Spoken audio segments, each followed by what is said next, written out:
I have decided to release the transcript of my communications with Brent Spiner into Amazon Kindle books. When Brent first contacted me at the beginning of July 2011, I wasn't planning on publishing, in a book, his communications with me. I was so thrilled when I heard from him back then, and because he's wanted to talk to me for years. He's been in love with me since 1990. God gave me a promise from the Bible back in 1992 when I wanted to marry Brent so bad back then. And it's in Isaiah chapter 66, verses 7 through 9. Before she travailed, she brought forth. Before her pain came, she was delivered of a man-child. Who hath heard such a thing? Who has seen such things? Shall the earth be made to bring forth in one day? Or shall a nation be born at once? For as soon as Zion travailed, she brought forth her children. Shall I bring to the birth, and not cause to bring forth, saith the Lord? Shall I cause to bring forth and shut the womb, saith thy God? God, back in November 1992, after Brent gave me that 3 weeks of silence in September, I went to the funeral of a little girl, and God just seemed to speak to me. And when I came back from that funeral, I had a CD player that I put on the random mode. And the first song that came on was Somewhere, There's a Place for Us. Someday, somewhere, a time for us. And God gave me a promise, and I've always believed it, that someday Brent and I would have a marriage, that we would be together as husband and wife. I'm not sure if God meant this life or the next, to be honest with you. But now that Brent Spiner is a born-again Christian, maybe God meant the next life. Because part of the promise was that there would be time together with time to spare, peace and quiet and open air. And I just can't see that happening in this life. But I will always be true to Brent. I've loved him ever since 1991. And even though I allowed Vladimir Putin to come in and also have husband status, that was after 9/11, because I got discouraged that Brent would ever have the courage to show up and get me when the Jesuits launched 9/11 to intimidate us from coming together. So, anyways, Brent and I was so thrilled that through the month of July and August, Brent was able to write me. And he's an awesome writer. And he basically wrote me love letters. And this is something he's wanted to do for years. And then he invited Vladimir Putin into it, and Gerard Butler got involved when Laurie McBride. The problem is, as soon as he contacted me, the Jesuits didn't waste a minute. We started getting death threats right away. Somebody posted a comment on that site saying that Brent Spiner was a dead man for communicating with me, his secret wife. And I wrote back and said, how dare you talk to Brent like this?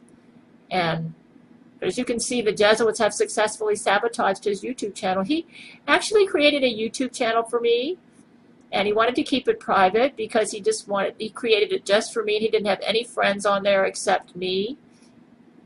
But the Jesuits, as soon as he started trying to talk to me, the Jesuit agent Laurie McBride didn't waste any time. She immediately put up a YouTube channel and started threatening me and posting challenges to me, claiming that she's his wife and that I interfered with him. Let me tell you something about Brent. Brent has been in love with me very deeply since 1990. And I'm going to put on another song from his Old Yellow Ice Is Back that pretty well sums up how he feels about me. This has been really hard on him. In September 1992, Laurie McBride drug-raped Brent Spiner. And though we're not exactly sure of all the details of how the rape happened, we do know that at that time, Brent and I were at the height of our relationship. He was dreaming about me every day. I was dreaming about him every day. We've had an awesome relationship, and he's never wanted Laurie McBride. You say, well, how did she manage to get such? She's a very brilliant Jesuit agent who used drug rape to gain an entrance, and then they used the Monarch Sex Kitten program. And the way it works is, we're just learning about how this program works, but they use transporter technology. And we didn't, Brent didn't even know he had a clone until after the trial. I'm the one who figured it out. Because it baffled my mind how in the world Laurie could get Brent to have aggressive sex with her during the trial when he was obviously in love with me. And the evidence for that is in this YouTube channel that he wrote me. We had quite an extensive correspondence with each other, and I've decided to publish that as Brent Spiner Explains. You can buy the book for $1.50 at Amazon Kindle. I wanted to publish this book to show the world that Brent's in love with me. It's his clone that's had a relationship with Laurie McBride. And the clone is not at all like Brent Spiner. See, when Brent called me in 1991, there was such depth and feeling and sensitivity, just like you're hearing in this music. Brent Spiner is not a shallow playboy. He has depth of feeling, and yes, he has sensuality, but he's not a shallow playboy. And if you go to my website on my writings page and click on the link that talks about how Brent and Vladimir execute Laurie McBride, you go down there and look at the photos of the clone, you see a totally different personality from the real Brent Spiner. Also, I don't mention this too much, but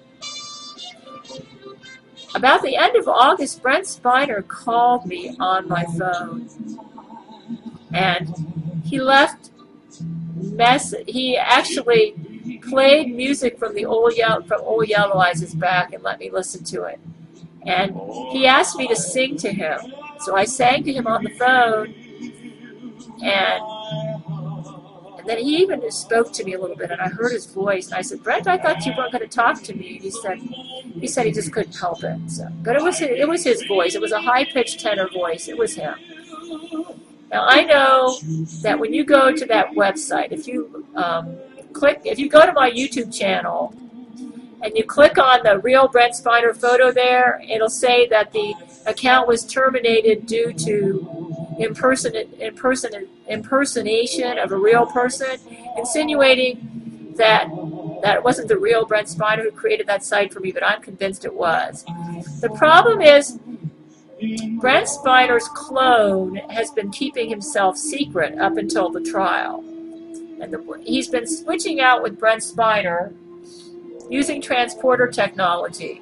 So Brent didn't even know he had a clone until like the past month. And it's the clone who's been making love to Laurie McBride. We're not exactly sure how they've done this, but they're able to switch out Brent with his clone right there in the confines of his own body. It happens in a millisecond, so that either Brent or his clone go off into an alternate reality. And those photos you see of Laurie and Brent Spiner on my website where they're making love to each other, we're not sure where those photos were taken, whether they were taken in some underground city where the clone was making love to Laurie and they created an alternate reality that looks just like Brent Spiner's house, or whether they were really taken in Brent Spiner's house and Brent got shipped off to an alternate reality. All we know is that Jesuits for years have had technology where they can do a switch out between him and his clone, and Brent goes off somewhere else, and it's all the marriage certificate that Laurie McBride got, she got from Brent Spiner's Jesuit clone. All the sex she's alleged that she's had with Brent Spiner, she got from Brent Spiner's Jesuit clone. I really believe that the real Brent Spiner has never had sex with Laurie McBride. You may say, what about the September 1992 rape? It's possible he might have had it then, but I think even back then that he got switched out with his clone, and and the clone had sex with Laurie. The Jesuits created a clone of Brent Spiner, probably using their accelerated growth hormones. They can actually clone a baby and grow it into an adult within a year using accelerated growth hormones. And this is what they planned on doing with this underground city that Vladimir and I had to nuke. Anyways, I present the I'm publishing my correspondence with Brent Spiner, Vladimir Putin, and Gerard Butler. It's a new book. It's an Amazon Kindle for $1.50. It's called Brent Spiner's Flames. And I'm going to let the world read that for themselves and decide whether they think that was the real Brent Spiner. I'm glad that I made a copy of this correspondence because when the Jesuits suspended that YouTube channel, they destroyed all of the correspondence that was saved on there. But from the very beginning, as Brent was communicating with me through the YouTube channel, sending me messages, I made a copy of it and saved it on my website, and I'm so glad I did that. And I have preserved this awesome correspondence between myself, Brent Spiner, Vladimir Putin, and Gerard Butler for posterity. And I've now published it in a book called Brent Spiner's Flames, and I encourage you to read it. Brent Spiner is quite a good writer, and some of his love letters to me are very, very awesome. So I invite you to check the book out. It's now at Amazon Kindle. It's the correspondence between myself, Brent, Vladimir, and Gerard that the Jesuits don't want you to read. That's why they destroyed this YouTube channel. I'm so glad I made a copy of everything that they wrote me. And now I'm going to let the world read it. Go check it out at Amazon Kindle. It's called Brent Spiner's Flames. Just do a search under my writer's name, Gabriellechana, or my name, Gail Kortschuler, and you'll find me at Amazon.com. Check out the book. Brent Spiner is quite a good writer. I was impressed. I decided to publish him. He's written me some awesome love letters.